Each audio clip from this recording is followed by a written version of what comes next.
Cricket প্রেমীদের জন্য জমে উঠেছে সেলিব্রিটি চ্যাম্পিয়ন ট্রফি। ৫ মে থেকে শুরু হওয়া এই টুর্নামেন্টে আজ অনুষ্ঠিত হচ্ছে সেমিফাইনাল পর্ব। ৪টি দল মুখোমুখি হচ্ছে ২টি ম্যাচে। এর মধ্য থেকে ২টি দল ১৩ মে ফাইনালে মুখোমুখি হবে। এখন পর্যন্ত আর কি আমাদের টেস্ট ম্যাচে আমরা মোটামুটি করেছি, নট টু দ্য মার্ক আর কি।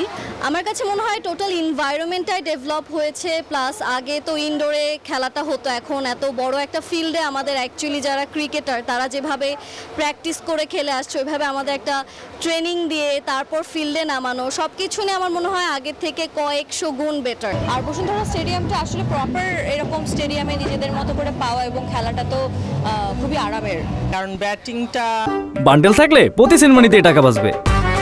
বিকাশ সেনমানি বান্ডেল কিনে জিতুন প্রতি লেনদেনে। আসলে আমার মনে হয় ব্যাটিংয়ের জন্য অনেক দিন প্র্যাকটিসের দরকার আছে, বোলিংয়ের জন্যও দরকার আছে, কিন্তু আমরা তো আসলে এত লম্বা সময় প্র্যাকটিস করিনি। সেখানে সব ফ্যাসিলিটি অনেক দিচ্ছে, যে আমরা বিভিন্ন কারণে দেরিতে খেলা স্টার্ট হয় বা যেটাই হোক, ফ্লাড লাইটে কোনো ঝামেলা নেই, সব ফ্যাসিলিটি মেয়েদের বিশেষ করে ড্রেসিং রুমের ব্যাপারে, খাওয়া দাওয়ার ব্যাপারে সব খুব ভালো ফ্যাসিলিটি। আমি পার্সোনালি প্রথম আসছি, সো এই গ্রাউন্ডটাতে, সো আমার কাছে খুবই ভালো লেগেছে।